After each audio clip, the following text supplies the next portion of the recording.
Om Namo Bhagavate Sri Ramanaya. Prostrations to Ramana, shining as the self in all beings. We begin today's satsang with a prayer by Srimati Sapna Ganesh. This will be followed by the chanting of Muktaka trayam by Sri Nandakumarji.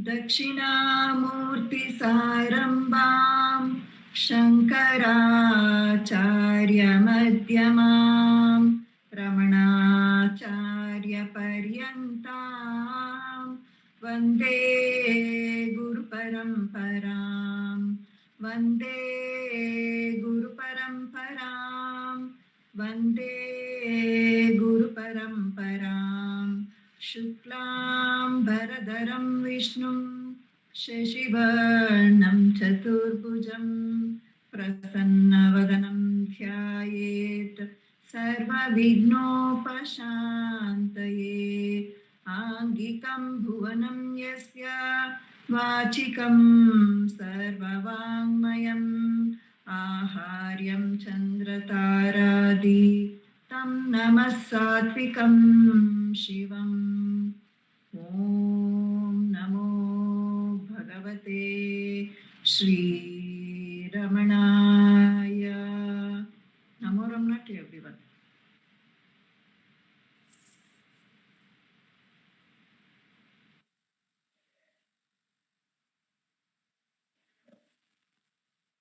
Ekam Aksharam Adiniram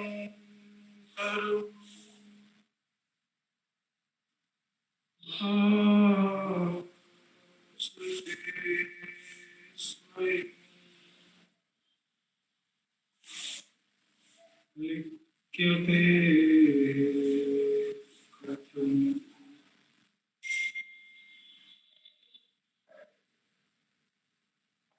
Hridaya Kuhara Madhye Kevalam Brahmamatam Yam Maham Viti Sakshat Atmarupena Bhakti Udisha Manasa Chinvata Vajjata Alachanam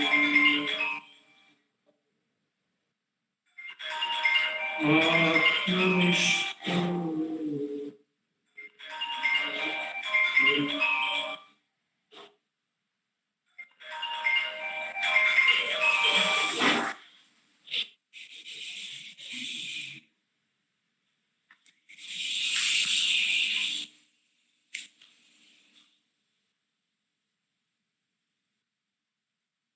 Deham Pranmaya Jadamakam Aham Bhaktirnakasyasthyapu Naham Tattadhavashukti Samaye Siddha Masaddha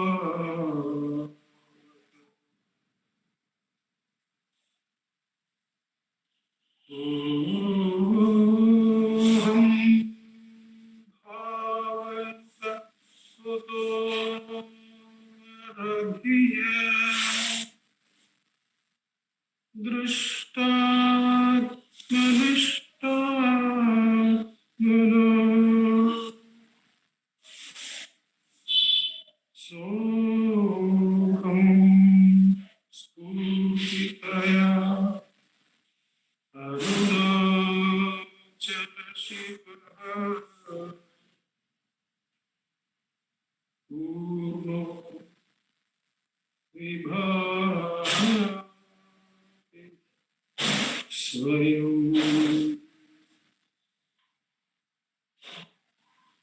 Soham Spurtikaya Karunachala Shiva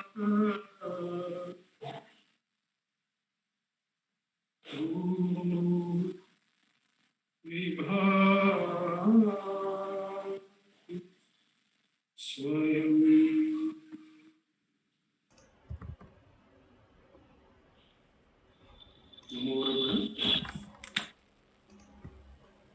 Namo Ramana. We will now have the chanting of Upadesa Saram by Uma and Ashwini Balaji. Namo Ramana.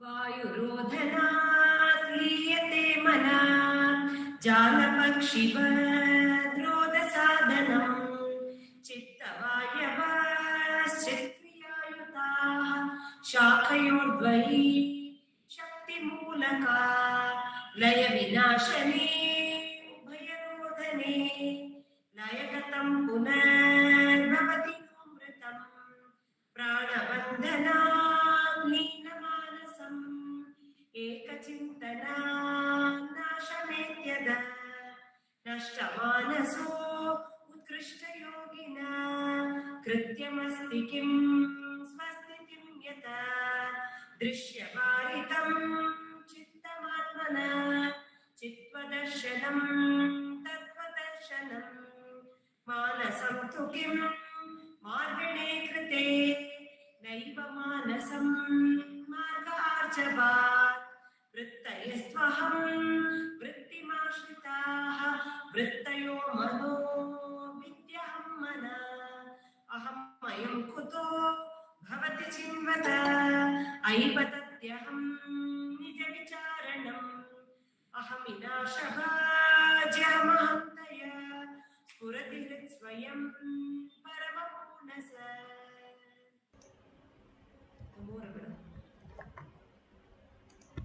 Namo Ramana.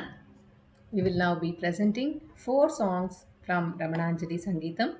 The first one will be presented by Srimati V. Radha, the second by Pratibha Sundaresh, the third one will be presented by Savitri Krishnan and Jaisriram Krishnan, the fourth song will be presented by Revathi Sankar.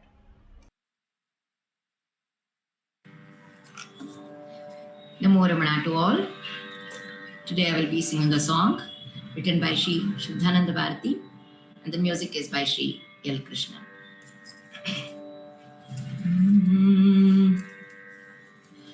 அருமையும் நீயே பெருமையும் நீயே உயிருக்குயிர் நீயே ரமணா அருமையும் நீயே பெருமையும் நீயே உயிருக்குயிர் நீயே ரமணா ஓடும் உயிரின் ஓட்டத்துள்ளே ஒருமையும் நீயே பன்மையும் நீயே ஓடும் உயிரின் ஓட்டத்துள்ளே ஒருமையும் நீயே பன்மையும் நீயே அருமையும் நீயே பெருமையும் நீயே உயிருக்குயிர் நீயே ரமணா பெண்ணிற் பெண்ணும் நீனே ஆணில் ஆணும் நீயே பெண்ணிற் பெண்ணும் நீயே ஆணில் ஆணும் நீயே மண்ணிற் காணும் மகிமைக்குள்ளே மண்ணிற் காணும் மகிமைக்குள்ளே மங்களமே ரமணானி மங்களமே ரமணானி அருமையும் நீயே பெருமையும் நீயே உயிருக்குயிர் நீயே ரமணா சீரும் புகழும் நீயே செல்வத்திருவும் நீயே சீரும் புகழும் நீயே செல்வத்திருவும் நீயே கருதுவதும் உணருவதும் கருதுவதும் உணருவதும் பூரண ரமணானி அருமையும் நீயே பெருமையும் நீயே உயிருக்குயிர் நீயே ரமணா அருமையும் நீயே பெருமை உயிர்மையும் நீயே உயிருக்குயிர் நீயே ரமணா உயிருக்குயிர் நீயே ரமணா உயிருக்குயிர் நீயே ரமணா. நமோ Ramana. Om Namo Bhagavate Sri Ramanaya. This composition is by Muruganar-Swamy, translated into English by Professor K. Swaminathan, and music by Dr. Sarada Netrajan.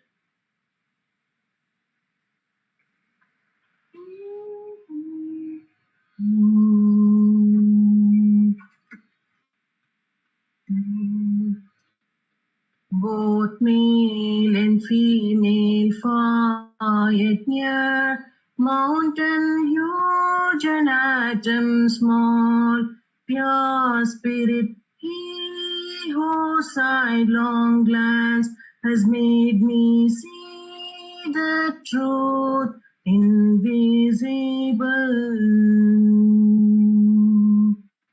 Both male and female far yet near, mountain huge and atom small, pure spirit he whose sidelong glance has made me see the truth invisible.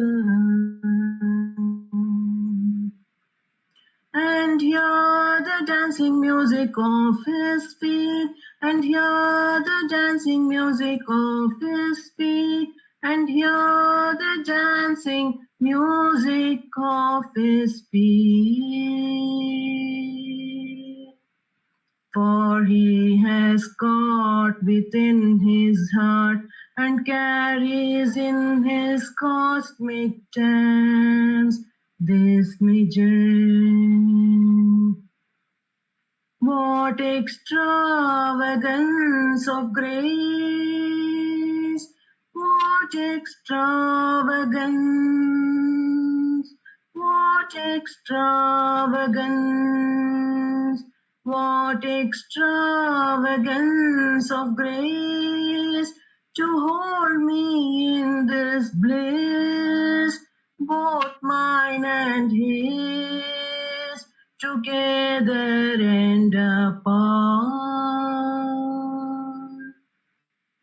Both male and female far yet near, mountain huge and atom small, pure spirit he whose sidelong glance has made me see the truth invisible.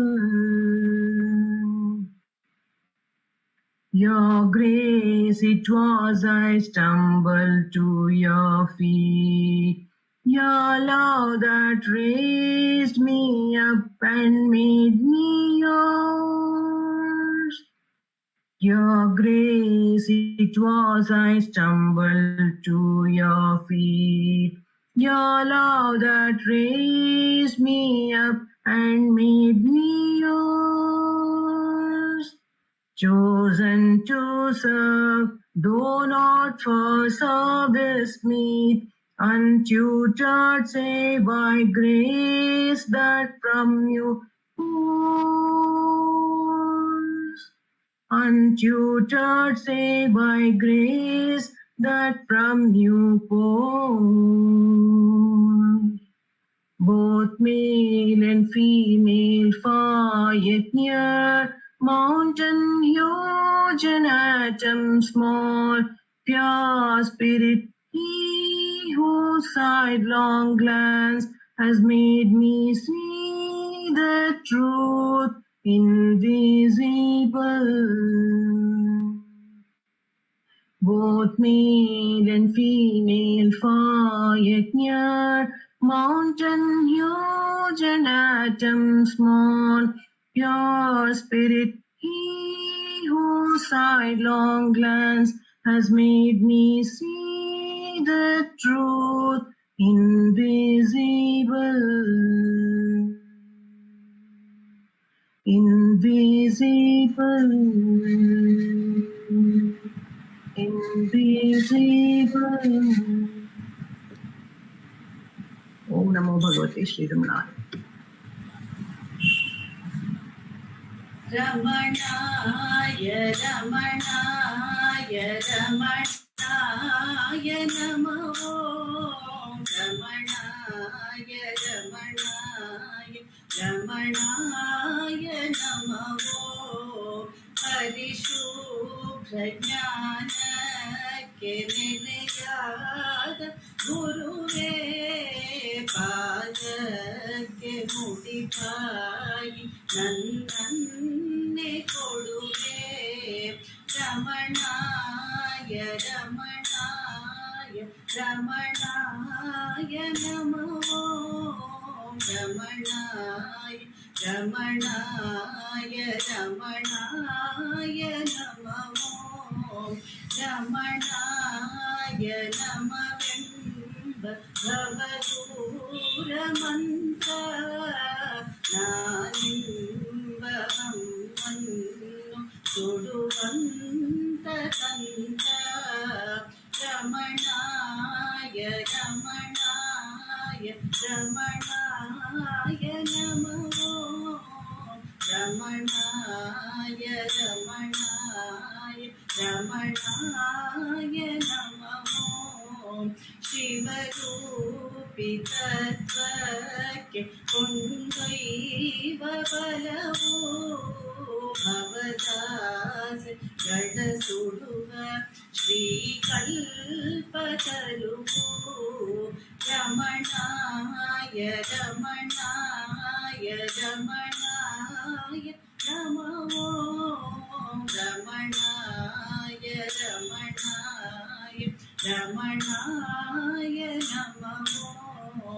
Ramanaya, Ramanaya, Ramanaya Namo. Ramanaya Namo. Ramanaya Namo. Om Namo Bhagavate Sri Ramanaya.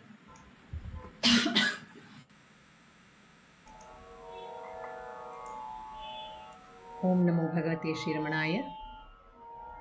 Ganapati Muni, in one of his works, he says, Atmarupi a Ramanana Vaibhava Toruva Reetige Konehude.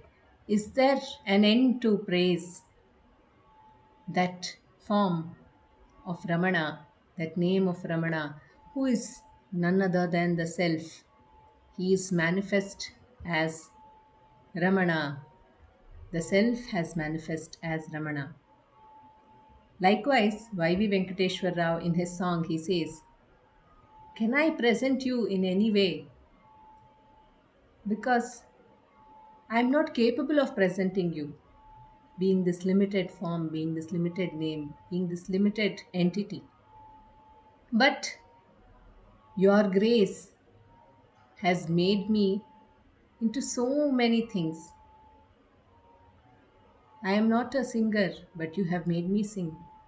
I am not a poet, but you have made me compose poems on you.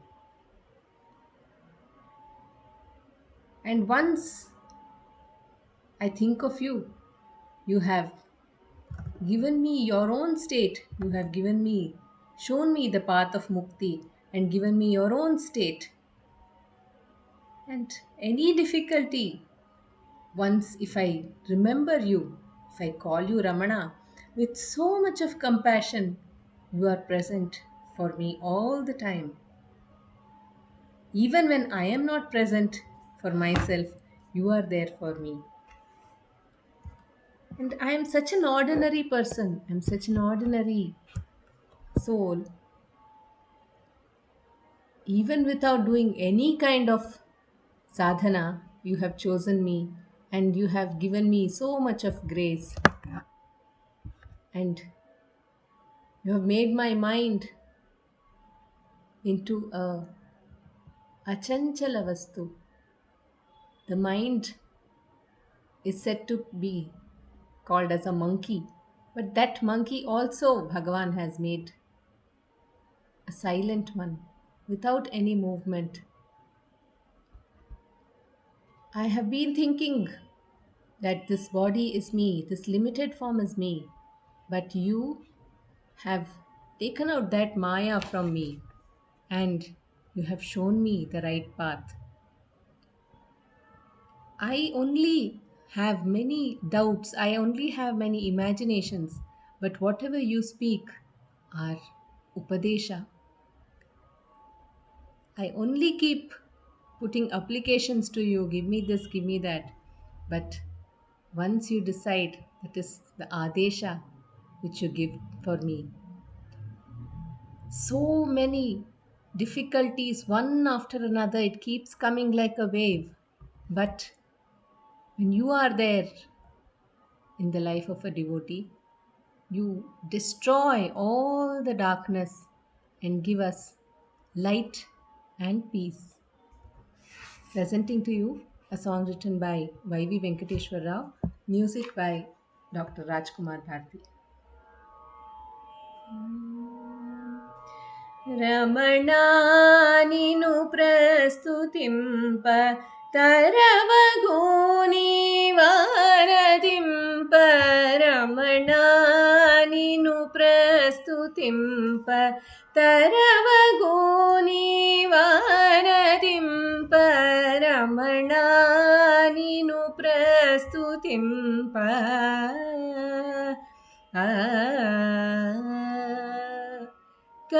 కవినిగానే నాచే కవితలు రాయించినావు కవినిగానే నాచే కవితలు రాయించినావు గానము తెలియని నన్ను గాయకునిగా చేసినావు గానము తెలియని నన్ను గాయకునిగా చేసినావు మూఢ భక్తులను నేను ముక్తి త్రోవ చూపినావు మూఢ భక్తులను నేను ముక్తి త్రోవ చూపినావు రమణ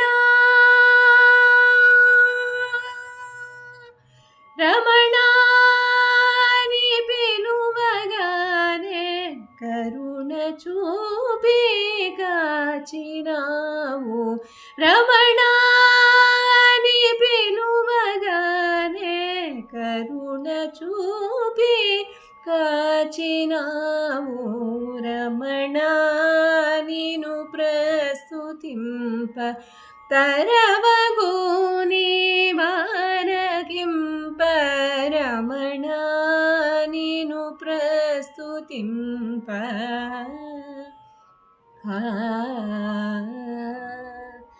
నేనొక సామాన్య జీవిని అయినను దయ చూపినావు నేనొక సామాన్య జీవిని అయినను దయ చూపినావు చంచలమగున మనసును అచంచలునిగా చేసినావు చంచలమగున మనసును అచంచలునిగా చేసినావు దారి తేలినెన్ను నాకు సన్మార్గము తెలిపినావు దారి తెన్ను లేని నాకు సన్మార్గము తెలిపినావు ఈ దేహమే నేనని తలచితి నా భ్రమను తొలగింపినావు ఈ దేహమే నేనని తలచితి నా భ్రమను తొలగించినావు రమణ నిను ప్రస్తుతింప తరవగూని వారగింప రమణ నిను ప్రస్తుతింప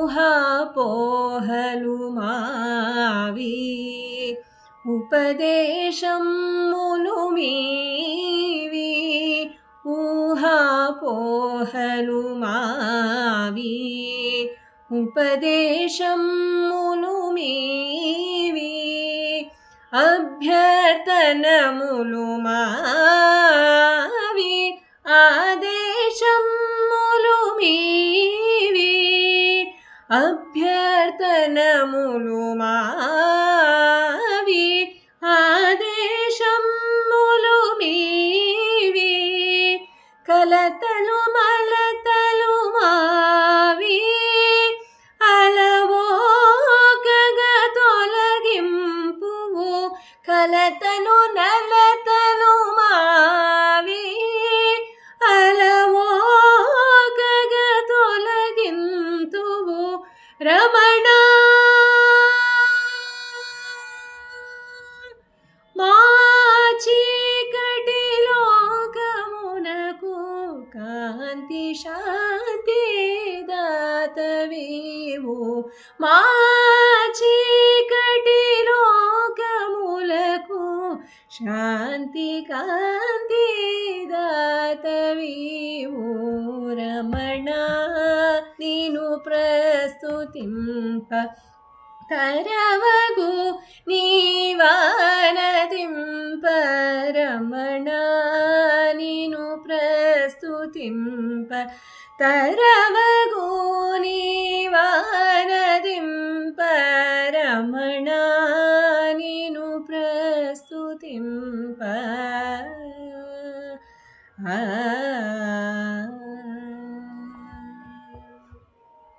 Namo Ramana. We will now have the reading from the book Bhagavan Ramana, Resplendent Sun, Angles of Vision by Sri Nandakumarji.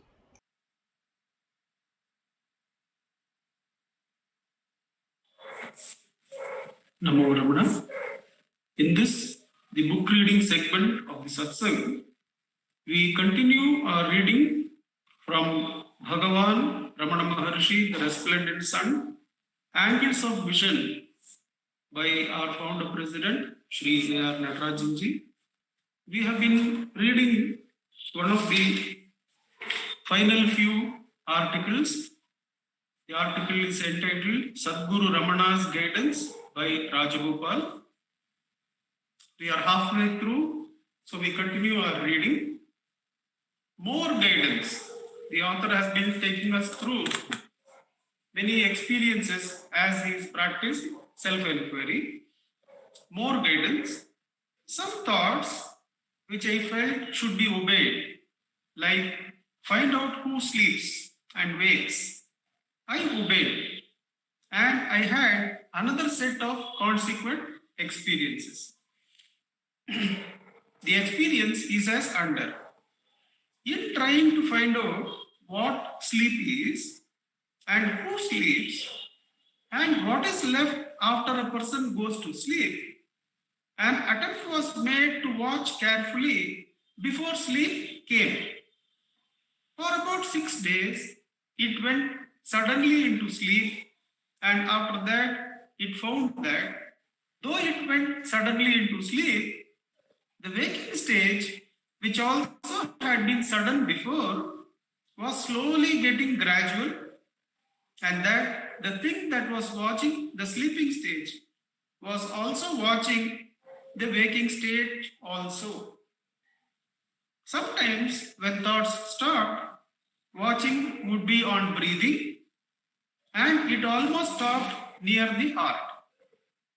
During this period, I got a doubt. Should I watch the mind or the breath? Should I watch the mind or breath? The voice replied. He has been narrating many experiences where he is relying on an intuitive inner voice. During this period, I had a doubt. Should I watch the mind or the breath? The intuitive voice, the voice replied, mind is better. But occasionally, I was compelled to watch the breath also. After 3 such alternate periods in the course of about 3 months, the thought-free stage became easier and an era of peace ensued. The thought-free state was increased on holidays. He obviously was going for work, and on holidays, the thought-free state would be increased. Whenever I felt uncomfortable, I would think of Bhagavan and be immersed in his bliss. So he was a dhyani also. So he used the surrender or dhyana as support to his vichara. Whenever he would be confused, whenever he is uncomfortable, he would meditate or think of Bhagavan. Immediately the uncomfortable state will go and there will be bliss, happiness in him. A luminous glow from a point increasing to about 1/4 inch diameter appeared in the heart center. It appeared to be everywhere outside, as if it was projecting itself with the mind when the mind was out. So when the mind was going out, this light was being projected outside. Between the 3rd and the 5th years, I was brought in contact with various sages, saints, and avadutas, sannyasis. Some of them explained the underlying fundamental human codes of material and spiritual existence, and their presence itself encouraged me on in the quest. So he says at a particular stage, the sadhakas, the great ones, the munis, the rishis, sages, all of them start appearing one by one in front of them.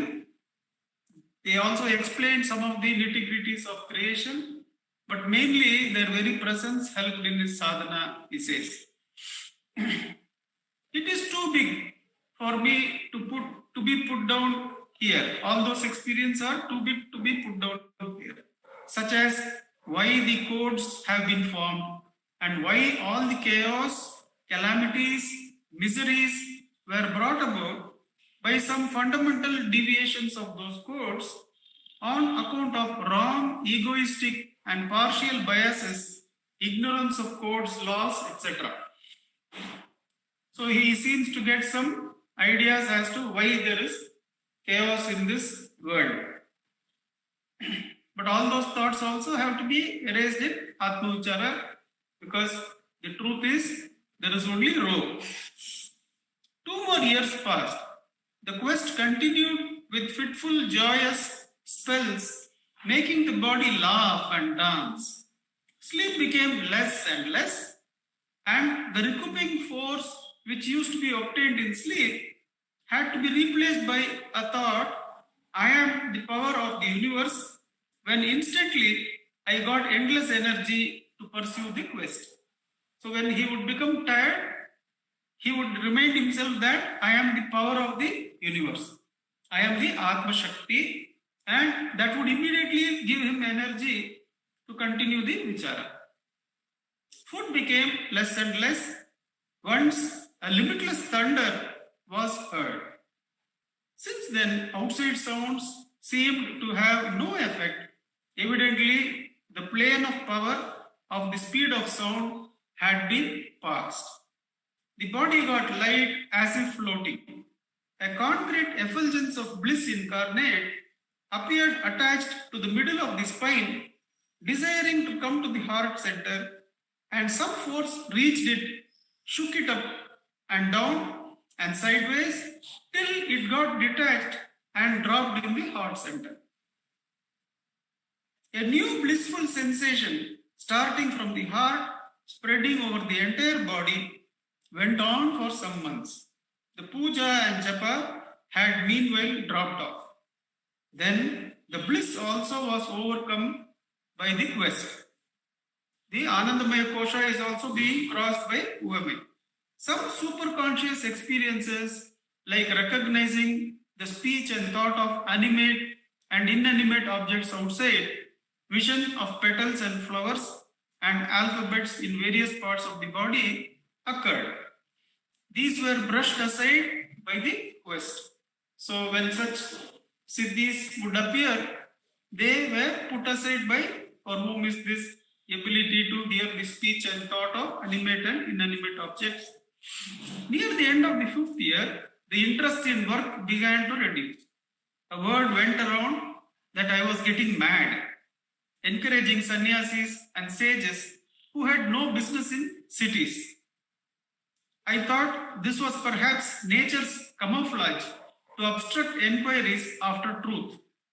I continued with the quest with intense vigor. So some blogs, some words that put him down, that he has gone mad and that he was unnecessarily encouraging sannyasis in the city where they have no place.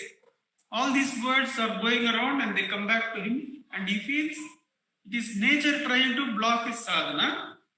But then he holds the sadhana in all firmness and he continued. I continued the quest with intense vigor, he says. After several experiences, in the path, the old I personality was lost forever. The power of life and death vanished. Suddenly, a new permanent, limitless I awareness scintillated ever. This Purana appeared and the individuality vanished. Years in Ramana's company. I relinquished my work and sat at Bhagwan's feet for about 4 or more years. Steady in my experience, timeless, spaceless, effortless, spontaneous, thought-free bliss is such that no one who has tasted it will live it. I went to Sri Ramanashramam 2 months before the Mahanirvana of Bhagwan. The next article is about Mahanirvana by K. Swaminathan sir. I went to Sri Ramanashramam 2 months before the Mahanirvana of Bhagwan. People from various parts of the world had also come. In conclusion, according to usual parlance, at the outset of my quest, my wish had been, how large a number of people are there who are free and who would wish to know the ultimate truth and riddle of the universe, are forced to think about it by coming across apparent miseries or chaos or catastrophes of unknown forces. Is there no means by which human beings, considered as highly evolved, could, without much time, effort, or guidance, realize that truth? This had been his quest in the beginning. Why are so many people not able to do this, not able to find that there is a lot of misery and we have to seek the appropriate solution and come to the self? Why they are not doing this is his doubt in the beginning. Bhagavan has been graciously pleased to fulfill all my desires, though there might have been lapses in me, and he made me himself. He says that though the sadhaka might have had many lapses, Bhagavan fulfills this desire and clears his doubt that really the self alone is, that it is not that many are struggling and all that, and that grace is constant. Each one has to put in his effort to come to find that unalloyed bliss. He says that Bhagavan made him himself as Bhagavan. So realization of an egoless state and abiding therein is the highest action, highest wisdom and highest bliss. Sadhuvam Swamigal of course says, Karkum Kalvi Palavilum, Kadavul Kalvi Mudalidam, Narchirappu Yavilum, Jnana Nishtai Mudalidam. Out of all education you can receive about any field, the latest or oldest, out of all that, Atma Jnana is the highest education. Out of all the awards you can receive, maybe Bharat Ratna or some other higher award or from all over the world, the Atma Jnana, Atmanishta is even greater reward, where the self has approved of your sadhana and has given us, has made us one with it. So realization of an egoless state and abiding therein is the highest action, highest wisdom and highest bliss. The the sentence here, the last one, it is my conviction that Bhagavan's Upadesa Saram is quintessence, ultimate word of what may be called Jivan Mukta Upanishad. For you realize the ultimate truth here and now, not anywhere hereafter. Let me read that last sentence again. It is my conviction that Bhagavan's Upadesa Saram is quintessence, ultimate word of what may be called Jivan Mukta Upanishad. For you realize the ultimate truth here and now, not anywhere hereafter. Om Namo Bhagavate Shri Ramana. Namo Ramana. We will now have sharing about self-enquiry and a session of practice of self-enquiry by Shri Dileep Simha.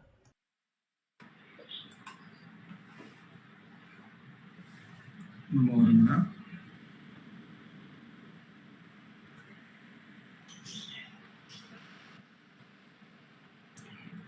ध्यायेत् शारदचन्द्रसुन्दरमुखम्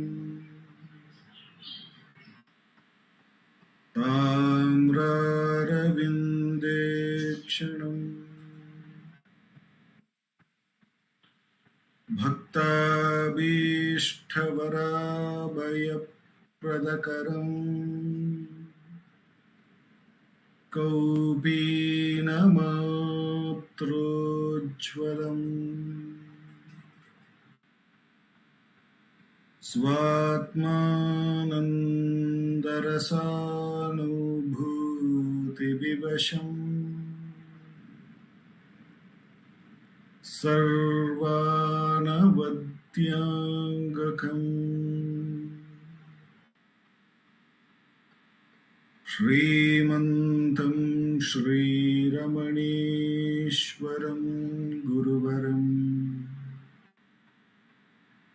योगासनाभ्यासितं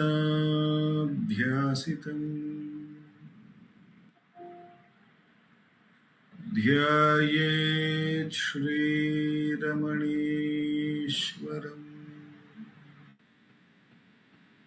ध्यायेत् श्रीरमणीश्वरम्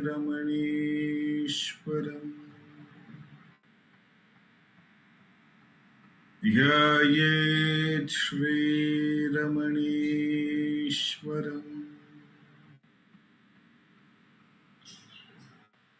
हृदयकुहरमध्ये केवलं ब्रह्ममात्रम् यहमहमिति साक्षादात्मरूपेण भाति हृदि विषमनसा स्वं चिन्वतामज्जतव पवनचलनरोधा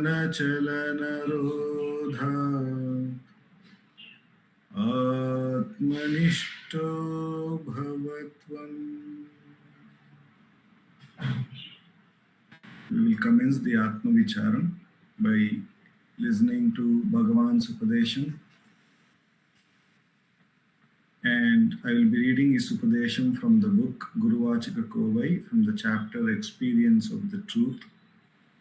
The topic is Dead Mind.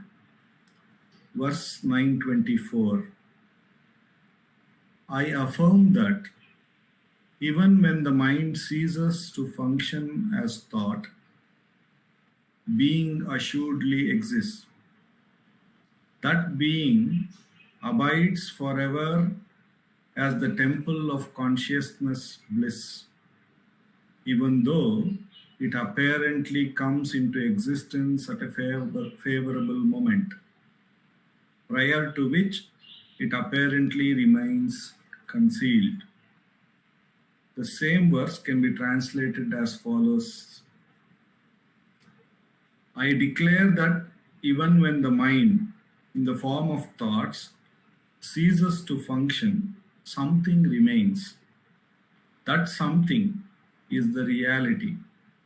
Manifesting as time, it operates in a hidden way, abiding always as the temple of the consciousness bliss. When the mind ceases to function as thoughts, something exists, says Bhagavan here. That something is the reality. That something continues to be there. It continues to be the privy to the mind functioning as thoughts and the absence of mind functioning as thought. That is the substratum, that is the screen on which the mind in the form of thoughts plays the movie and disappears. But the screen is self-aware of itself, and it is also privy to all the things which appear on the screen. So that something is what remains, and Bhagavan says it manifests as time, it operates in a very hidden way, abiding always as the consciousness bliss. It is always experienced as pure consciousness, pure bliss. Now, with this, Bhagavan is saying that something always exists, whether the mind is functioning as thoughts or not functioning. The key point for us as sadhakas to note here is not to get carried away by the presence of the mind as thoughts or the absence of the mind as no thoughts, but to attend to that something which always continues to be there. That is the whole purpose of Atma Vichara.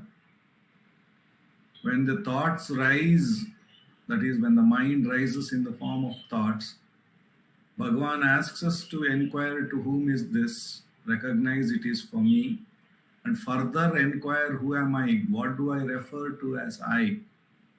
And by doing so, he turns our attention to that something which always exists, which we take it for granted. And we don't attend to that something which is continuous, but attend to that thought which takes innumerable ways or shapes in which it appears and disappears.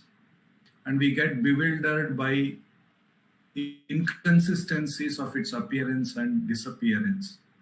But in whose light do they appear and disappear? That is what the inquiry, who am I? Whom is this thought? Who am I? Is to recognize that unaltering, pure consciousness bliss, the substratum, the screen that we verily are here and now, and not get carried away by the superimposition of the snake on that rope which never goes through any transformation. This is the whole purpose of Atma Vichara. And when we continuously attend to that consciousness bliss, that substratum, the mind is as good as dead, because there is nobody attending to it, whether it rises in the form of a thought or if it doesn't rise in the form of a thought. Nobody is attending. One is attending to that ajyadhara, that continuous consciousness bliss which is unbroken. Bhagavan often calls such a mind as the moon in the daylight. And when the sun is shining bright, That is, when the consciousness bliss is recognized as oneself, and when it is shining in its fullest, who would who would look at the moon in the bright sunlight, even though it may continue to be there, it is given the least attention, and it is not the source of the light in which everything happens. So Bhagavan here says that the manifestation, everything, it all is taken care by the pure I, the pure consciousness bliss. When the ego perishes or recognizes its true nature and gets absorbed in it, then the light of the self takes care of everything, says Bhagavan here. And Atma Vichara, which Bhagavan has given us, is nothing but turning our attention to that continuous consciousness bliss, which is our self, and not to the thoughts, which is nothing but a reflected light, rising and falling. By every time inquiring the thought, whether it is a good thought, bad thought, an ugly thought, or a spiritual thought, it is all nothing but a reflected light. By inquiring to whom is this, who am I, Bhagavan is asking us to turn our attention to that continuous consciousness bliss, and recognize that as our real nature here and now, by the question of who am I? Recognizing I as not this thought, not this idea, but that pure consciousness bliss. And by repeatedly doing so, the mind gets absorbed in it. In the sense, the pure consciousness bliss alone shines forth, says Bhagavan. The abundant grace of Bhagavan, with which alone we have come to this most direct path. For the next 10 minutes, let us practice Atma Vichara.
Bhagavate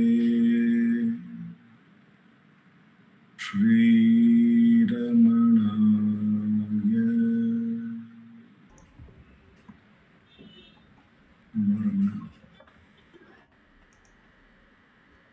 Namo Ramana. We'll now have the sharing of Anma Bodham by Sri Venkatesh Deshpande ji.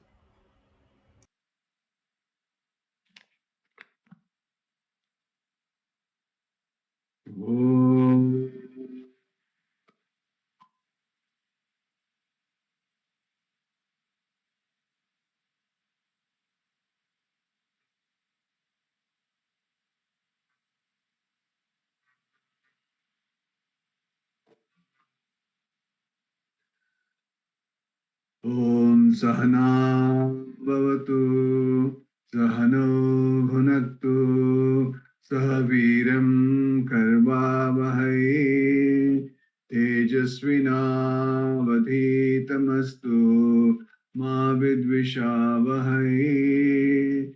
Om Shanti Shanti Shanti. Gurur Brahma, Gurur Vishnu, Gurur Devo Maheshwara, Gurur Sakshat Parabrahma, Tasmai Shri Gurave Namah. Dhyanamoolam Gurur Murti, Pujamoolam Gurur Padam, Mantramulam Vakyam, Mokshamulam Guru Kripa.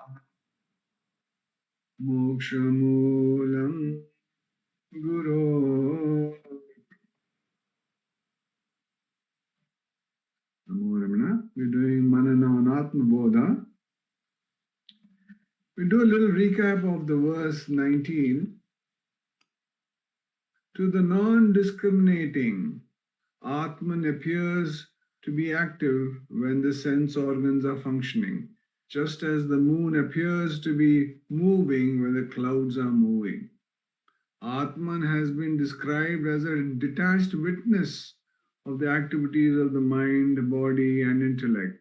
Atman merely provides these material equipments the capacities to function without itself getting involved in any of their functioning. But when you see the organs of perception, what does it feel, and action functions, you get the impression that the self within is functioning. In fact, perceptions and actions are related to the sense organ, indriyas, and not to the self. Those who lack the power of discrimination project the activities of the material equipment upon the pure Atman and delude themselves to believe that Atman is acting. This fallacy of the human mind creates an illusion that the moon is moving. The illusion arises because your attention is focused upon the clouds. When how you shift your focus on the attention from the clouds to the moon, you realize that the clouds are moving. Similarly, you imagine the Atman to be active because your mind is centered on the equipments of the body, mind, and intellect. No sooner you withdraw your attention from this equipment and direct it upon the self within, you realize that the activities belong to the equipments and not to the self. The metaphor of the clouds suggests a few more interesting points of comparison. For instance, you notice the motion of the clouds because the moon remains motionless in the background. Any motion is recognized only when with reference to a motionless matter factor. Similarly, you perceive changes occurring in the different layers of the human personality because of a changeless substratum, which is the Supreme Self. Furthermore, the clouds themselves are visible only in the light of the moon. Likewise, you are the conscious. The human equipments and their activity is because of the pure conscious, the Supreme Self. It's a beautiful thing what even Dileep also was mentioning, the aspect about, therefore, to notice the changing, there must be a changeless. To notice the movement on the screen of the, to notice the movie going on, there must be a screen which doesn't move. And that's very important in our sadhana. So when you come, they say, the great ones say, be still. Why do they say be still? When you're doing self-enquiry, when you're holding on to the stillness, that's the part which is not moving. And then the moving will go on. It's not that the Jagat is mithya. Jagat will go on. That movie will go on. But ask the screen. Even if a horror movie has played, ask the screen, how was the movie? Screen says, I don't know which movie was played. I do not know. Something happened. Some light were there, some shadows were there. That's all. Nothing else. I do not know what happened. It was just a silent witness. Exactly the same thing Bhagavan wants us to be in. So let's do manana on verse number 20. I request Sapna to kindly chant the verse, please. Yes, sir.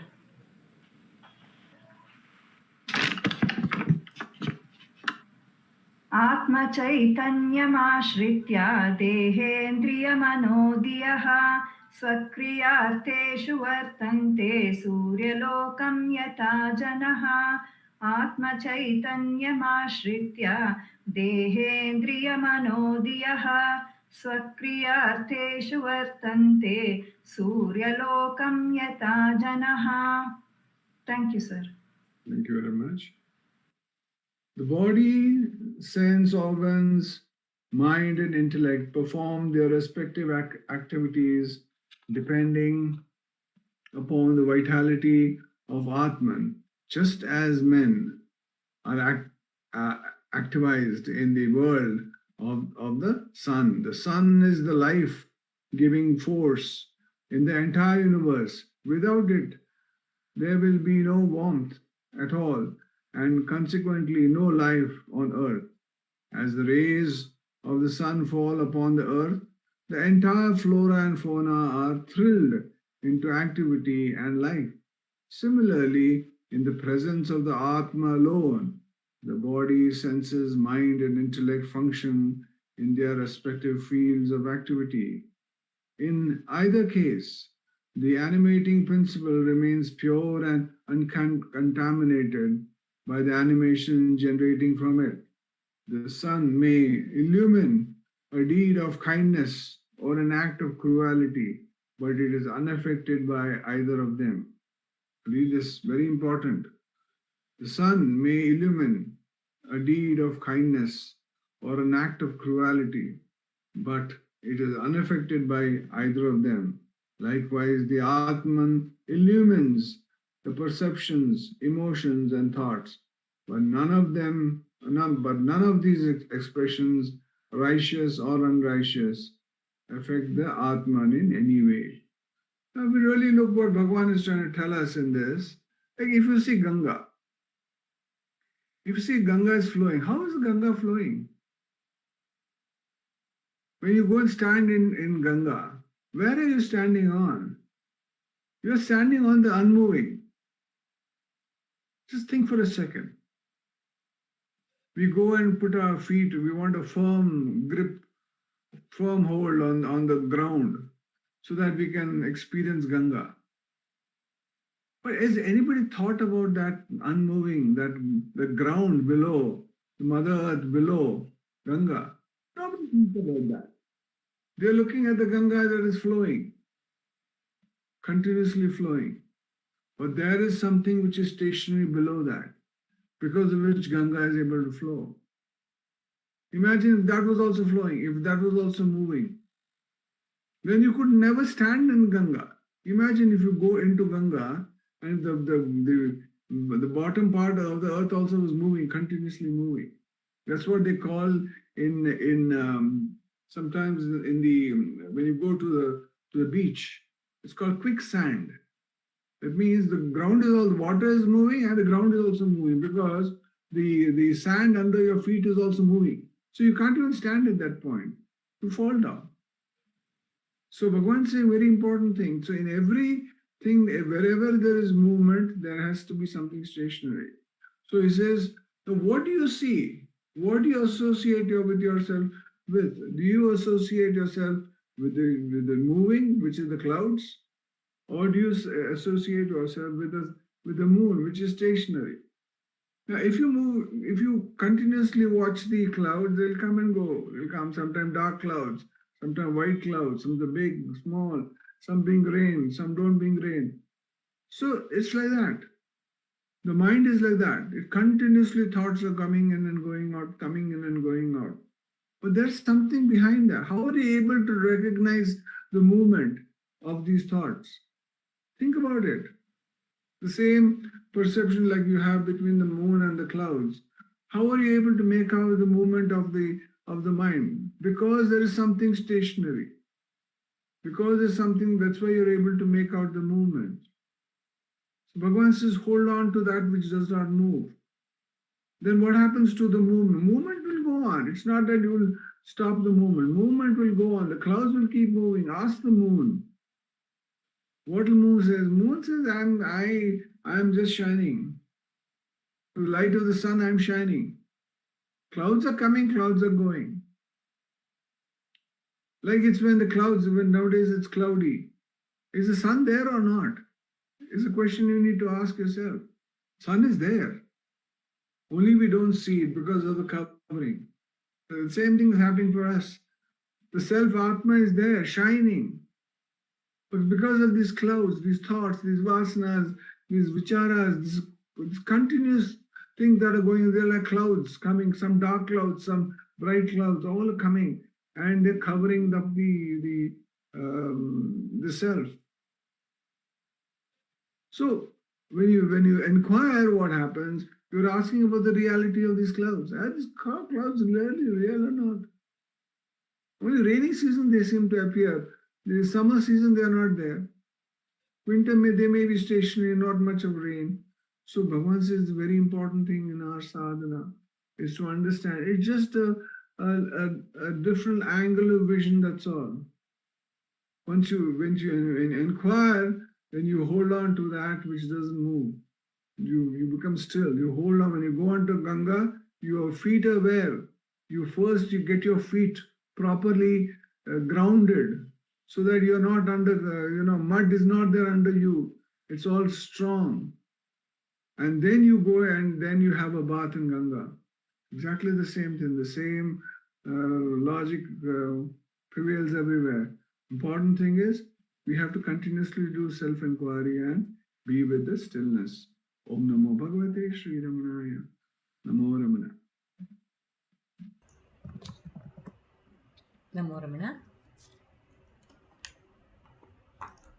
We will now have a sharing of Devi Kalotra Jnana Vicharappadalam by Dr. Kalarani Rengaswamy.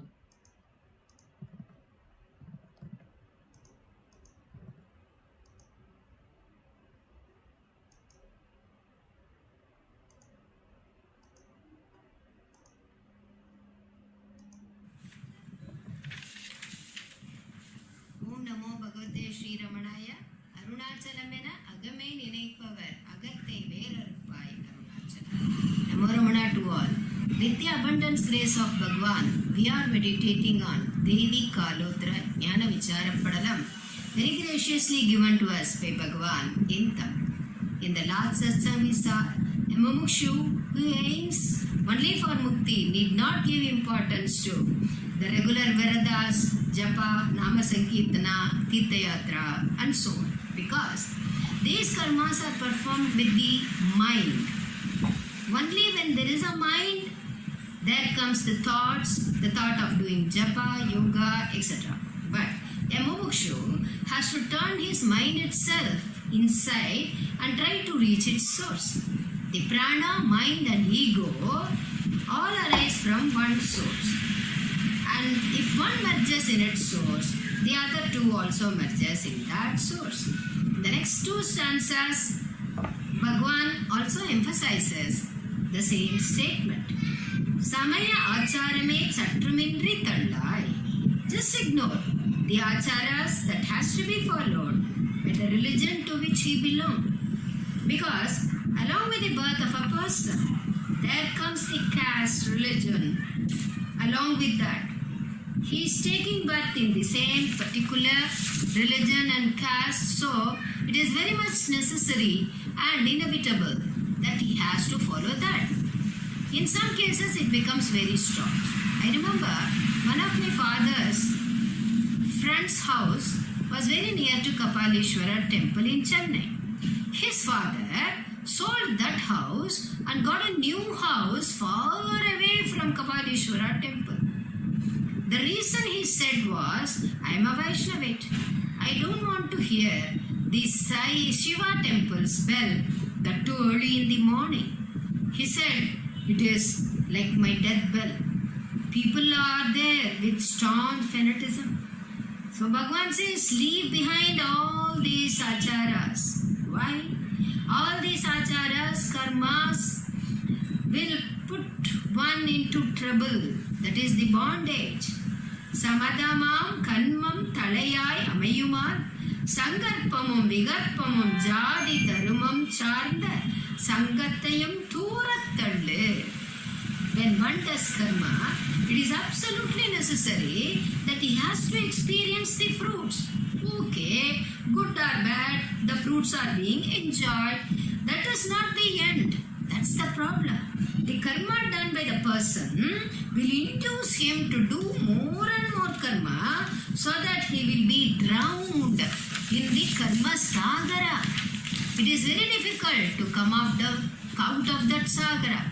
When a person earns, say for example, he earns more and more money and saves, he will be earning more and more and he will be saving more and more. This becomes again and again. வினையின் விளைவு விளைவுற்று வித்தாய் வினைக்கடல் வீழ்த்திடும் உந்தி பெற says Bhagwan in undi para. In undi karma then will induce a person to do more and more karma and make him drown in the karma, and then he cannot escape from that rebirth. Punarapi maranam punarapi jananam, says Adi Shankara. In the next stanza Bhagwan says palavidamai siddhigalum. Siddhas will be a hindrance to Jnanabhyasa. It is really dangerous. Only if he escapes from these siddhis, he can realize mukti. Siddhis like Anima, Mahima are very powerful. There are actually 3 types of them. Padalanjam, which helps to show the things which are under the ground. Bhudanyam helps to control the 5 elements, Panchabhutas. Third one is Sorajnanam, that is hiding their movements from others. Others cannot see them roaming around. Or to make the hidden vastus to be seen by all. These are all siddhis. There are many, so many are them like this. Siddha Purushas can burn a green tree or he can green a dead tree also. Likewise, there are many, many, many siddhis.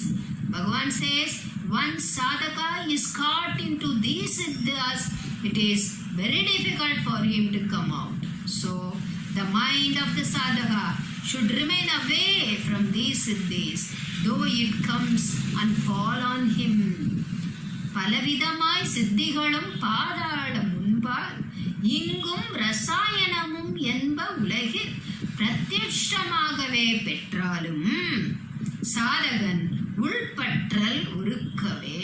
ஓம் நமோ பகவதே ஸ்ரீரமணாய.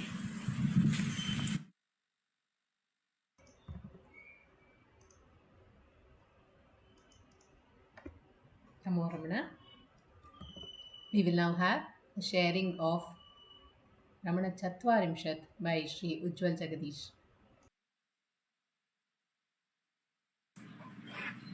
Om Namo Bhagavate Sri Ramanaya. We have been meditating on the verses of Ramana Chatvarimshat written by Vasishta Ganapati Muni. And these verses which Ganapati Muni has written has been compiled and given to us with the title Ramana Chatvarimshat by Bhagavan himself.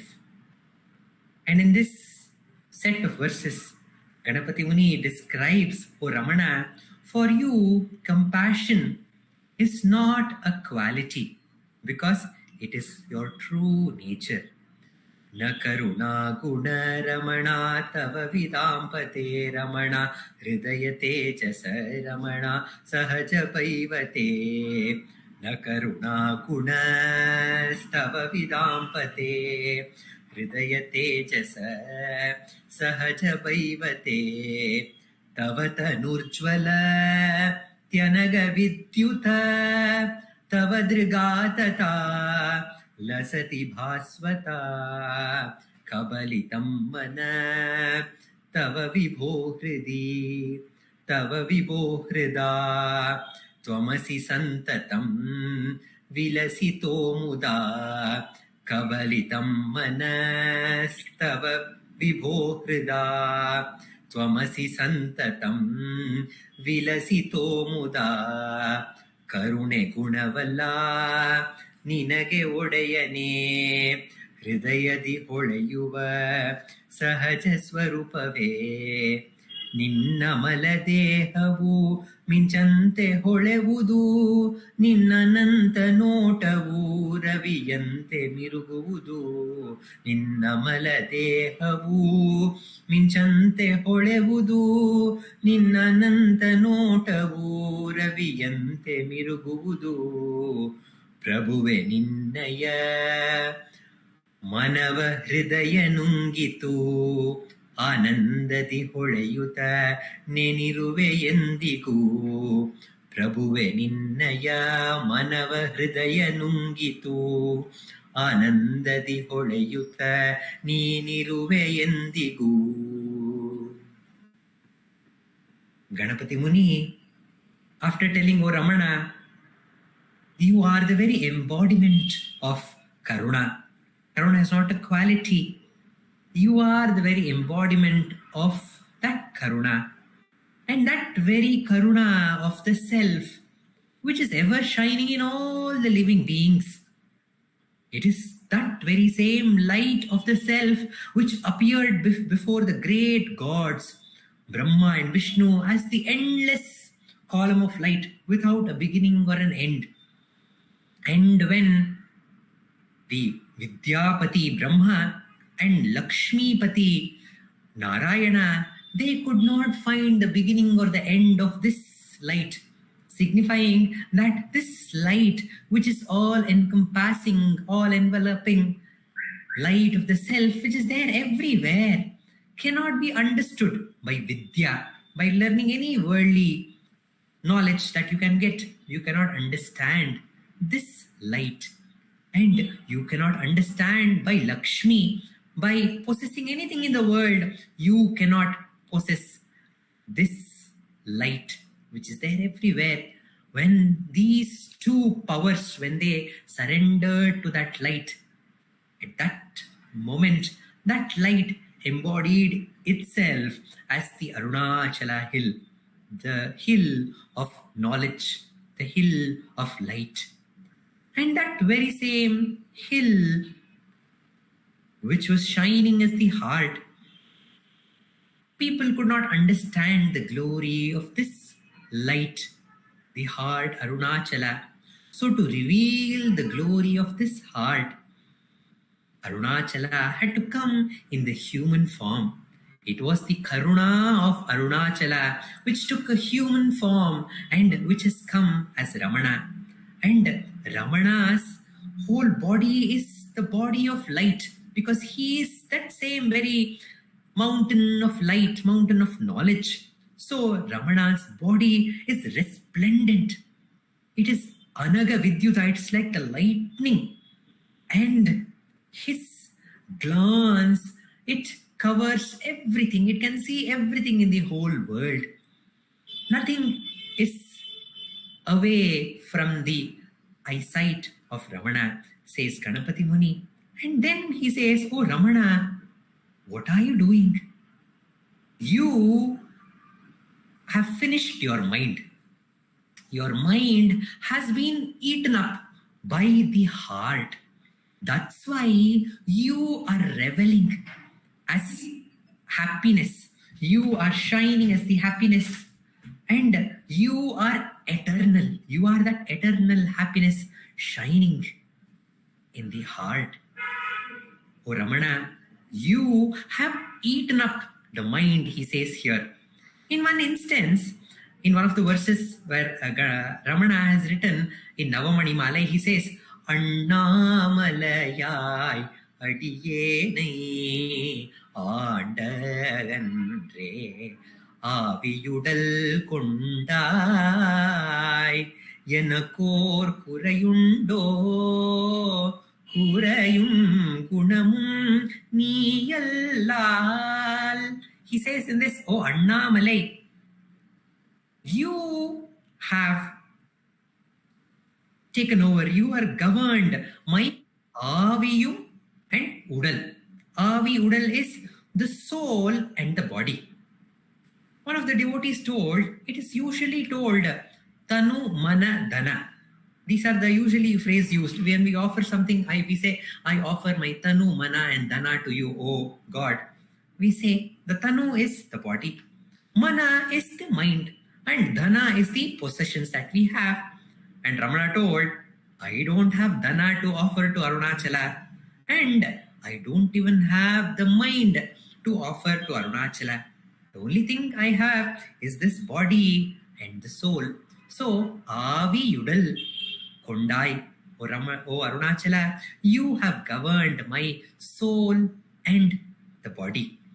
At that time, Ramana hinted that there was no mind for him.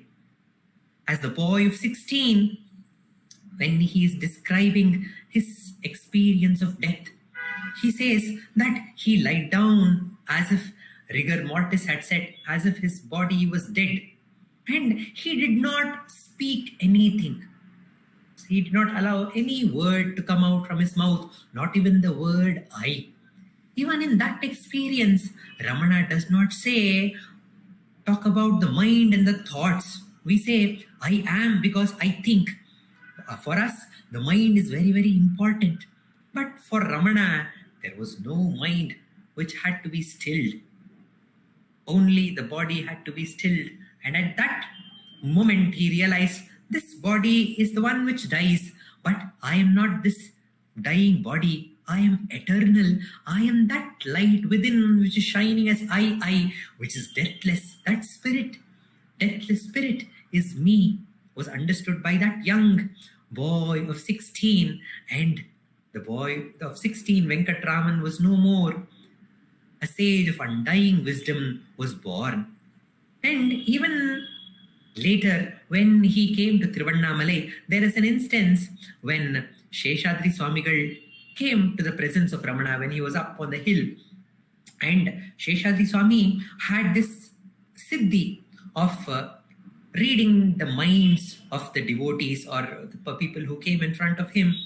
But Sheshadri Swami was concentrating on Ramana. He was thinking, what is this boy thinking? But he stood up and told, what are you thinking? I am not able to know at all. There is nothing at all. இந்த சுவாமி என்ன யோசிக்கிறார் அப்படின்னு தெரியலையே. I don't understand what is this Swami thinking, said Sheshadri Swami. And Ramana replied, there is no Asami to think. Then Sheshadri Swami continued doing Namaste to Arunachala. And he told, instead of sitting like this, why don't you do Namaste to Arunachala? And Ramana asked, who is Arunachala and who has to prostrate to Arunachala? Is it not Arunachala? Everything and everyone. Who can prostrate to whom? Was the question. And Sheshadri told, this Jnana Marga is not for me. I am the follower of Bhakti Marga. And he did prostrations to Arunachala 2-3 times and left that place.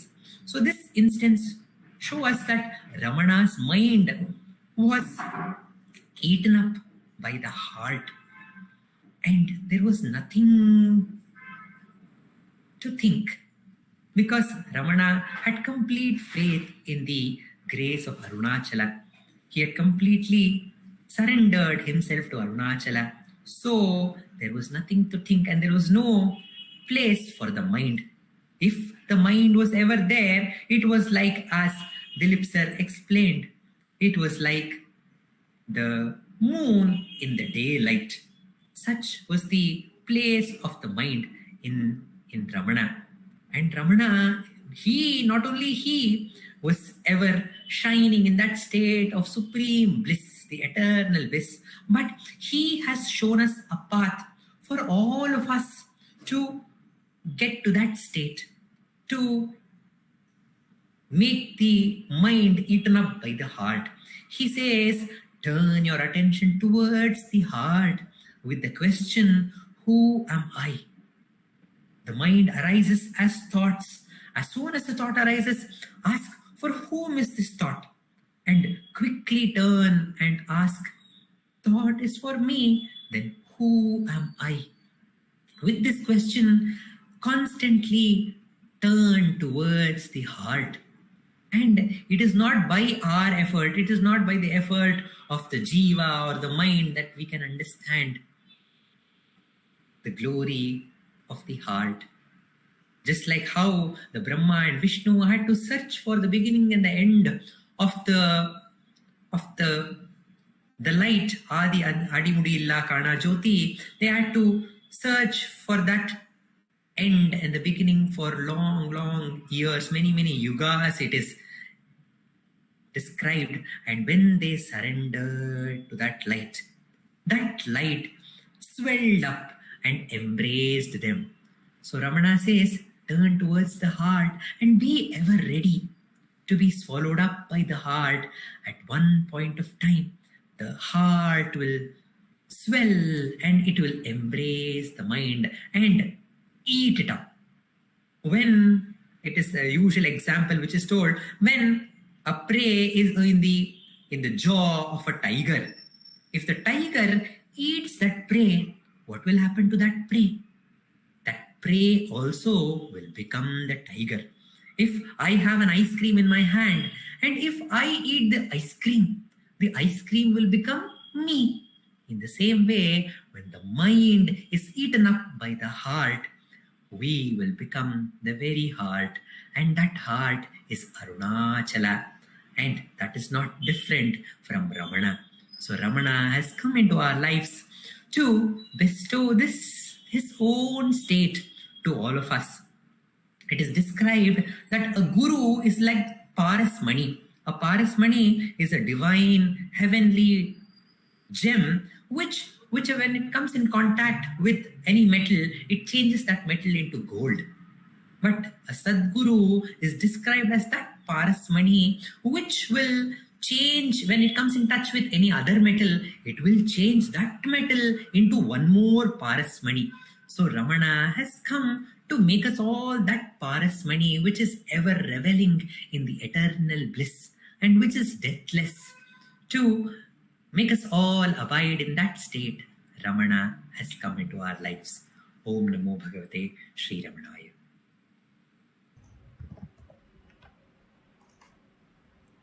Namo Ramana. We will now have the sharing of Ramana Ashtottara written by Vishwanatha Swami. This will be shared by Dr. Sarada.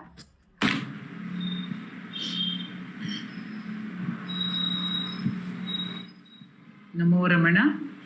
Prostrations to Ramana, shining as the self in all beings.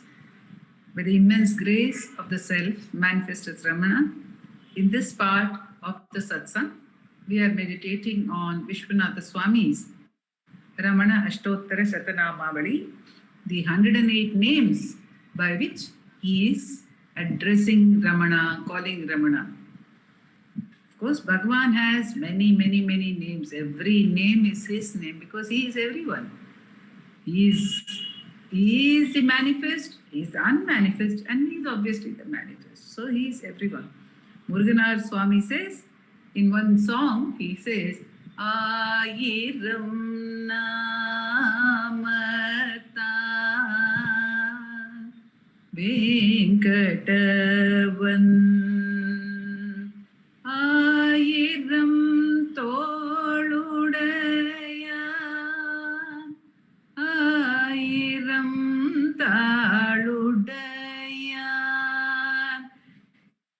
He has thousands of shoulders, he has thousands of feet, and he has thousands of names. So we say the Sahasranama also to Bhagavan. And these are 108 names which are given to us. Why are these 108 names given to us out of the thousands of names which Bhagavan has? Because each of these names has the potential to take us back to our own true nature. We can understand what our true nature is by dwelling on Bhagavan through this name, by calling him by this name, by any one of these names. Some of the names will be dearer to each one of us. Each one of us has a different proclivity. We like different things. Some of us like music, some of us like dance, some of us like both, some of us may not like both. It all depends on our temperament. Same way in taste also. There is a statement called Loko Bhinna Ruchihi. There are many different tastes. So Bhagavan says, in Ashtakam he says, Irundanai Madantorum Vida Vida Uruvai. Oh Arunachala, you are manifest in different faiths, in different forms. Why are you so manifest in different forms? Irundolir unai arivuruttidakendre. So within every one of us, Bhagavan is shining as the self. Just now Ujwal also was saying that. However, each one of us is a different manifestation. We look different from each other, we behave differently from each other. So it does not matter, but that is the beauty of manifestation. Therefore, we will not be satisfied with one name. When Bhagavan was asked to write one akshara, he wrote Ekam Aksharam, only one letter, one single letter, I is enough. We don't even need to know any of the other letters in the alphabet. Forget it. Only one I is enough. Aham, ekam aksharam, hridi nirantaram, bhasate swayam. It is just going on. I. It is resounding like that. Bhagavan says you don't even need to know anything beyond that. That is the source of all joy. It is the source of all peace. So get back to that. That's what Bhagavan says. But we like variety. We like many things. So Bhagavan says, all right, he has given us 108 verses on Aksharamanamalai. Similarly, Vishwanatha Swami has given us 108 names with which we can enjoy looking at Bhagavan and at Bhagavan's life. So we had seen the Nama Churnita Akhila Vibhramaya Namaha, and we connected it to the fact that Bhagavan destroyed the illusions of his relatives, of his uncle Nelliyappayar, and of his very dear mother also. He didn't allow her to imagine he would go back with her. He didn't allow her to have any dreams of that kind. He wanted her to face the reality. So, what is the reality actually? The reality is given in the scriptures. The reality is something which Bhagavan experienced of his own accord. And thereby, what did he do? He gave reality to all the scriptures. See, when I was a young girl, I had already heard about Bhagavan's teachings. So I would share them with my school friends as well. I would say, this is the truth. The truth is that the body is not our true nature. The self is our true nature. And we are not limited to this body. Then my friends thought this was something very strange to say. And then they told me, actually this is not the truth, may not be the truth. And what has happened? You are conditioned. Your parents have told you this and you are just believing that. You are conditioned to believe it. So, how to prove it? How to say this is not mere conditioning? How to say this is because not because I've learnt it? All of us feel it. It's our own experience. But how to prove it? Now here came this young boy of 16, Bhagavan Sri Ramana. He didn't read any scriptures. Till the date of his enlightenment, he had not read a single scriptural book. He had not read the Vedas. He had not read Vedanta. He had not read Agamas. He had not read anything. But here the next Nama after Churnita Kila Vibhrama, Vishwanatha Swami says, Veda, Vedanta, Tattva Jnaya Namaha. One who knows the truth of Veda, the truth of Vedanta. Now, what happened to this young boy of 16? He, by his own inquiry, by his own boldness, by his courage to look within himself, he conquered the fear of death. And when he conquered the fear of death, he conquered all fears, because that's the highest fear, the deepest fear, the fear of death. So with that, all fears he conquered. And what did he get to know at that point? He got to know the essence of the scriptures. But he didn't know that was the essence of the scripture. When he came to Tiruvannamalai, Payani Swami brought many books to him and he said, oh, the scriptures are talking about what I have already experienced. They are describing my experience. So what is that? It came without any knowledge, so without any conditioning. Nobody told him. It proved for all time to come that this is the truth. Nobody can question it. Nobody can say, it's because you heard it, you're imagining it. He had not heard of it. He had not read of it.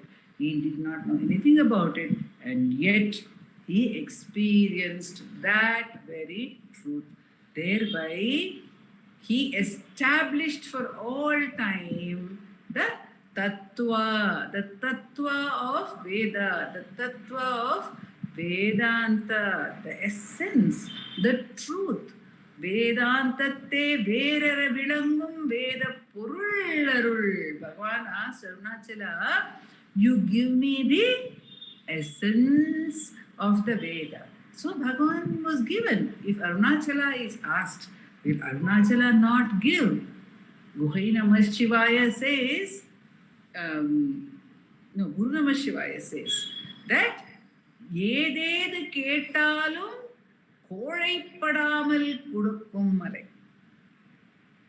Whatever you ask of Arunachala, Arunachala will not be afraid to give it to you. Arunachala will give Kodaippadamal Kudukkum Malai. So Bhagavan says, Veda Purul Arul. Bhagavan Arunachala has given it to him already. And so we find that Bhagavan knows all the scriptures. If we find that in 1900, one seeker called Gambiram Seshayar, he went to Bhagavan. And he had read a lot of scriptures before he went to Bhagavan. And he asked Bhagavan the first question. He has recorded all his questions and answers in a book called Self-enquiry, Vichara Sangraham.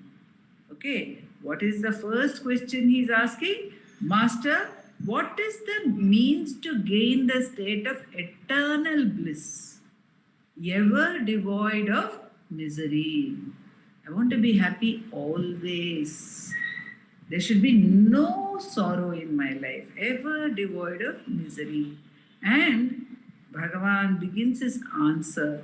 Apart from the statement in the Veda that wherever there is a body, there is misery, this is also the direct experience of all people. Bhagavan begins by saying the Vedas say. So how does he say this? He knows. Firstly, one who is aware of the self becomes a Sarvajna. because the self is all pervading. Everything is included in the self. So one who knows the self knows everything that is to be known. So by knowing the self, Bhagavan knew the Vedas. Veda, Vedanta, Tattvajnaya Nama. We find again and again reference to the scripture. If we look again at Gambhiram Sheshayar's questions, Gambhiram Sheshayar says, oh, there are 4 things which are called Mano, Buddhi, Chitta, Ahankara. But Bhagavan, you are said that destroying the mind will release. How is it? Then again, Bhagavan will say, you see, the scriptures are saying there are 4 things. But the scriptures also say that the location of all this, congregation of all this is mind, and the location of the mind is in the heart alone. Bhagavan said, mind, the internal organ, the location is the heart alone. This is conclusively declared in the scriptures. So the scriptural questions are being asked, not only here by Gambhiram Sheshayar. Later we will find that Ganapati Muni, who had read all the scriptures, who knew the essence, he himself was a Vedavit. Not just a Vedavit, he was also a Vedanta Tattvavit. He knew the essence of the Vedanta, but he asked the questions about the scriptures. He asked Bhagavan, and he encouraged all his disciples to ask Bhagavan these questions and get answers from him, because Bhagavan was the living essence, is the living essence of the Vedas. There is one person who came and sang of Bhagavan. He sang 5 songs. He came when Bhagavan was staying in Virupaksha cave, and the name of that person was Satyamangalam Venkatesh. He says, Vedanayakan Vedabhushanan Vedame Uruvayavan. He is the Lord of the Vedas. He is the decoration for the Vedas, or he is decorated by the Vedas. Vedabhushanan. Vedame Uruvanavan. He is the very embodiment of the Vedas. Sri Ramana Charana Tirtha Nochur Venkatraman, he says, what is Veda? What is Upanishad? It is self-awareness. That alone is Veda. Veda means self-awareness. So, what is Bhagavan? Bhagavan is the very embodiment of self-awareness. Just now also we heard Ujwal giving the story of Seshadri Swami and Bhagavan, where Seshadri Swami found there was not even a single thought rising in the mind of this young sage, Bhagavan Ramana. So what was he? Where, in what state was he? He was always in that state. Because of that, see, when Mastan Sahib came to him, when Mastan Sahib was at the gate of Virupaksha cave, he used to go into Samadhi. Bhagavan's power was so strong that if another person was in the right vibration with that Atma Nishtha of Bhagavan, the Swarupa Nishtha of Bhagavan, the self-abidance of Bhagavan, they could automatically tune in. But you see, only those who tune in can experience anything. For every experience, the right wavelength must be there in the receiver. The transistor also, the transistor can receive a song only when it is constructed with the right wavelength. That is why we find that we say there is a resonance in some people. Some people, as I started off also, some people enjoy certain things. Some people enjoy Bhagavan's stories. Not everyone may enjoy them. But some people enjoy because there is a resonance, because they are ready. They've already become mature enough to receive it. What if they are not yet ready? Then slowly they can become ready. Slowly by listening, slowly by practicing. At the right moment, we do not know which person becomes mature at which time. It is said that the bamboo tree starts growing only after it is 5 years old. Until 5 years, it will just remain like a small little shoot. But bamboos grow so tall. But we'll never know. We'll never know when a person will start growing and blossoming. Ganapati Muni did not even speak when he was a child. But then suddenly it came. Muruganaswamy also, it is said, was totally silent. Suddenly they started speaking, and when they started speaking, they knew they could comprehend the entire Vedas, they could comprehend the entire language. Muruganaswamy could comprehend the entire Tamil. So this Bhagavan, who is the Mahasagara, from which everyone else, all these great ones are springing up, and all these rivers, these great rivers called Ganapati Muni, Muruganar, on so many of them, they all are springing from this great Sagara called Bhagavan Ramana. So we meditate on Veda Vedanta Tattvajnaya Namaha. He knows the essence. And what is it for us when we look at him? Oh, we need not wander around in the jungles of the huge knowledge of Vedic knowledge. Where can we ever gain it? Where can it ever end? There was one Roma Maharshi who wanted to know all the Vedas. And he had millions of years of life. But at the end of every lifespan, one lifespan is ending, he said, no, I have not even started my study. Let me study more, let me study more. Like this, he kept on asking God for more life, more life, more life. At the end of the third request, he got a dream. In that dream, there was 4 big mountains of sugar.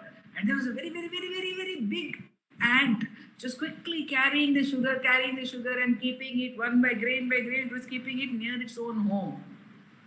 The sage woke up and realized his mistake. What is the use of carrying all this knowledge to my home? What I should do is to taste the sugar. I should taste that Tattvajna. This Bhagavan, who is our Sadguru, who has come into our lives through infinite grace, is ready to reveal this truth to us. He is holding this, the key to this secret, but it's an open key, an open door that he has kept for us to get back and enjoy and taste and savor and ever remain in this bliss of the Tattva of the Vedas.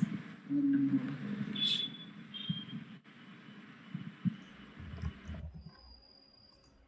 Namo Ramana. We will now have the chanting of Aksharamanamalai by Srimati V. Radha.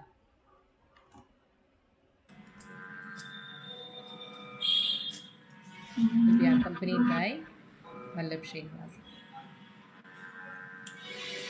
Arunachala Shiva, Arunachala Shiva, Arunachala Shiva, Arunachala. Arunachala Shiva, Arunachala Shiva, Arunachala Shiva, Arunachala. முட்டையடித்தனை வெட்ட வெளியில் நீ நடமாடினையன் அருணாச்சலா. மோகம் தவிர்த்தும் உன் மோகம் அவைத்தும் என் மோகம் தீராயேன் அருணாச்சலா. மௌனிய கற்போல் மலராதிருந்தால் மௌனமிதாமோ அருணாச்சலா.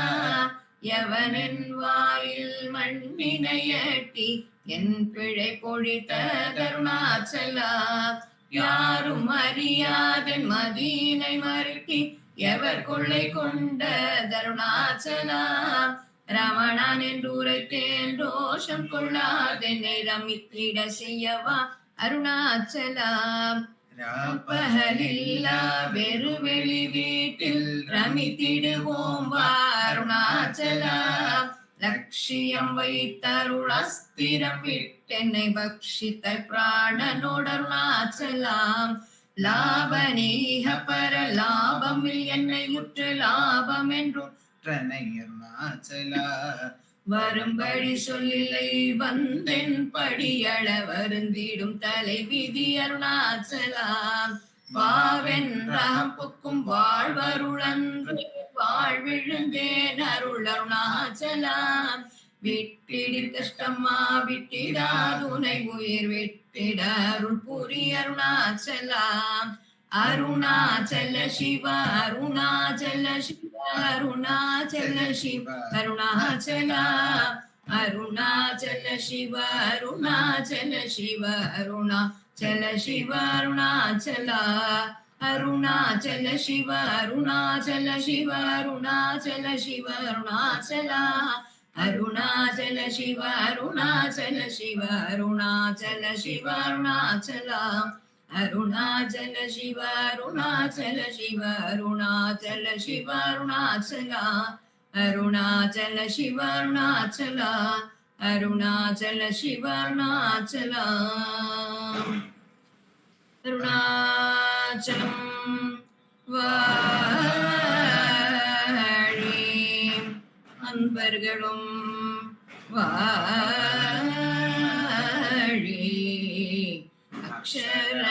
அக்ஷரமணமாலை வாழி. நமோ Ramana. Namo Ramana. We will conclude today's satsang with the Ashtottara puja. The puja will be done at Sri Dileep Simha's altar.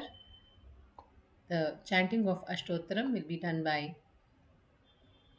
Prarthana, Vaibhavji, Uma, and the Aarti song will be sung by Revathi Sankar. Namo Ramana. नमो रमण. भारद्वाज विश्वनाथ विरचितं श्रीरमणाष्टोत्तर शतनामावलिः अपार सच्चित् सुखवारिराशे यस्योर्मिमात्रं भुवनं समस्तं गुहाहितं तं रमणं गभीरं चिन्ताविहीनं हृदि चिन्तयामि. ॐ महासेन महोंशेन जाताय नमः. ॐ श्रीरमणाय नमः. ॐ गुरवे नमः. ॐ अखण्डसंविदाकाराय नमः. ॐ महौजसे नमः. ॐ कारणोद्भवाय नमः. ॐ जगद्हितावताराय नमः. ॐ श्रीभूमिनाथस्थलोस्थिताय नमः. ॐ पराशरकुलोत्तंसाय नमः. ॐ सुन्दरार्यतपःफलाय नमः. ॐ कमनीयसुचारित्राय नमः. ॐ सहायाम्बा सहायवते नमः. ॐ शोणाचलमहोलीनमानसाय नमः. ॐ स्वर्णहस्तकाय नमः. ॐ श्रीमद्वादशान्तमहास्थले लब्धविद्योदयाय नमः. ॐ महाशक्तिनिपातेन प्रबुद्धाय नमः. ॐ परमार्थविदे नमः. ॐ तीव्राय नमः. ॐ पितृपदान्वेषिणे नमः. ॐ इन्दुमौलिना पितृमते नमः. ॐ पितुरादेशतः शोर्णशैलं प्राप्ताय नमः. ॐ तपोमयाय नमः. ॐ उदासीनाय नमः. ॐ महायोगिने नमः. ॐ महोत्साहाय नमः. ॐ कुशाग्रदीये नमः. ॐ शान्तसङ्कल्पसंरम्भाय नमः. ॐ सुसन्दृशे नमः. ॐ सवित्रे नमः. ॐ स्थिराय नमः. ॐ तपक्षपितसर्वाङ्गाय नमः. ॐ फुल्लाम्बुजविलोचनाय नमः. ॐ चन्द्रिकासितहासश्रीमण्डिताननमण्डलाय नमः. ॐ जूतवाट्यां समासीनाय नमः. ॐ चूर्णिताखिलविभ्रमाय नमः. ॐ वेदवेदान्ततत्त्वज्ञाय नमः. ॐ चिन्मुद्रिणे नमः. ॐ त्रिगुणातिगाय नमः. ॐ विरूपाक्षगुहावासाय नमः. ॐ विराजदचलाकृतये नमः. ॐ उद्दीप्तनयनाय नमः. ॐ पूर्णाय नमः. ॐ रचिताचलताण्डवाय नमः. ॐ गम्भीराय नमः. ॐ परमाचार्याय नमः. ॐ सुप्रसन्नाय नमः. ॐ अभयप्रदाय नमः. ॐ दक्षिणास्य निभाय नमः. ॐ धीराय नमः. ॐ दक्षिणाभिमुखाय नमः ॐ स्वराजे नमः ॐ महर्षये नमः ॐ भगवते नमः ॐ ईड्याय नमः ॐ भूमविद्याविशारदाय नमः ॐ विमलाय नमः ॐ दीर्घदर्शिने नमः ॐ आप्ताय नमः ॐ ऋजुमार्गप्रदर्शकाय नमः ॐ समदृशे नमः ॐ सत्यदृशे नमः ॐ सत्याय नमः ॐ प्रशान्ताय नमः ॐ अमितविक्रमाय नमः ॐ सुकुमाराय नमः ॐ सदानन्दाय नमः ॐ मृदुभाषिणे नमः ॐ दयार्णवाय नमः ॐ श्री शोणाचलहृद्भूतस्कन्दाश्रमनिकेतनाय नमः ॐ सद्दर्शनोपदेष्ट्रे नमः ॐ सद्भक्तवृन्दपरिवृताय नमः ॐ गणेशमुनिभृङ्गेन सेविताङ्घ्रिसरोरुहाय नमः ॐ गीतोपदेशसारादिग्रन्थसञ्चिन्न संशयाय नमः ॐ वर्णाश्रममतातीताय नमः ॐ रसज्ञाय नमः ॐ सौम्याय नमः ॐ आत्मवते नमः ॐ सर्वावनिमतस्थानाम् आराध्याय नमः ॐ सर्वसद्गुणिने नमः ॐ आत्मारामाय नमः ॐ महाभागाय नमः ॐ मातृमुक्तिविधायकाय नमः ॐ विनताय नमः ॐ विनुताय नमः ॐ विप्राय नमः ॐ मुनीन्द्राय नमः ॐ पावकोज्ज्वलाय नमः ॐ दर्शनादगसंहारिणे नमः ॐ मौनेन स्वात्मबोधकाय नमः ॐ हृच्चान्तिकरसान्निध्याय नमः ॐ स्मरणात् बन्धमोचकाय नमः ॐ अन्तस्तिमिरचण्डांशवे नमः ॐ संसारार्णवतारकाय नमः ॐ शोणाद्रीशस्तुतिद्रष्टे नमः ॐ हार्दविद्याप्रकाशकाय नमः ॐ अविच्युतनिजप्रज्ञाय नमः ॐ नैसर्गिकमहातपसे नमः ॐ कमण्डलुधराय नमः ॐ शुभ्रकौपीनवसनाय नमः ॐ गुहाय नमः ॐ दण्डपाणये नमः ॐ कृपापूर्णाय नमः ॐ भवरोगविषग्वराय नमः ॐ स्कन्दाय नमः ॐ देवतमाय नमः ॐ अमर्त्याय नमः ॐ सेनान्ये नमः ॐ पुरुषोत्तमाय नमः।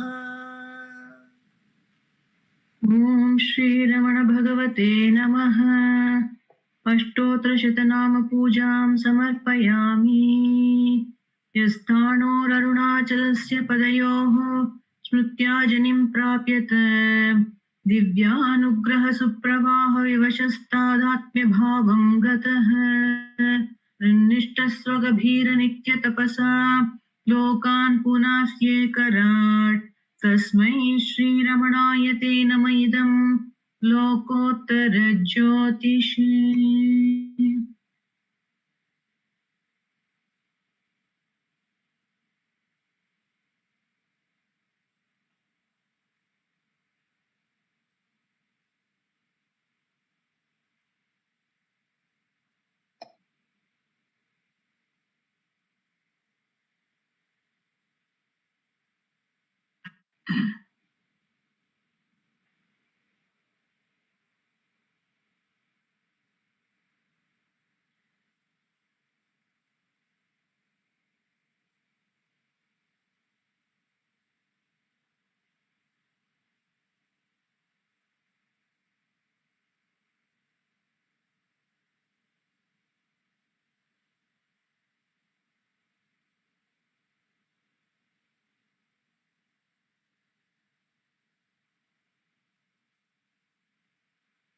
नमो नमो नमो रमण सदाशिव प्रभावर्ण नमो महर्षि नमो महर्षि दर्शन सुख मंगल मुख सकल जीवहित सम्मुख ब्रह्म संगिये सदा तुष्ट सदा हृष्ट सदा शिवानंद पुष्ट परम महर्षि ब्रह्मनिष्ठ समदर्शी नमो नमो नमो रमण सदाशिव प्रभावर्ण नमो महर्षि नमो महर्षि ನಮ್ಮ ಮನವದೊಂದು ಕಾಡು ನೀನರಿತಿಯೇ ಅದರ ಜಾಡು ಹಿತವನರಿತು ನೀಡುತ್ತೆಮ್ಮ ಕೊರೆಯ ತಣಿಸಲೈ ಬೇಡಲೆಂದು ಬಂದ ನಾವು ನೋಡಿಯೇ ತಣಿವೆವಯ್ಯ ಮೂಡಿಗಾರನೇ ಹಿತವ ನುಡಿದು ಕೊರೆ ನಮ್ಮನು ಬ್ರಹ್ಮ ಸಂಗಿಯೇ ನಮೋ ನಮೋ ನಮೋ ರಮಣ ಸದಾಶಿವ ಪ್ರಭಾವರ್ಣ ನಮೋ महर्षि नमो महर्षि। जय बोलो भगवान रमण महर्षि की जय।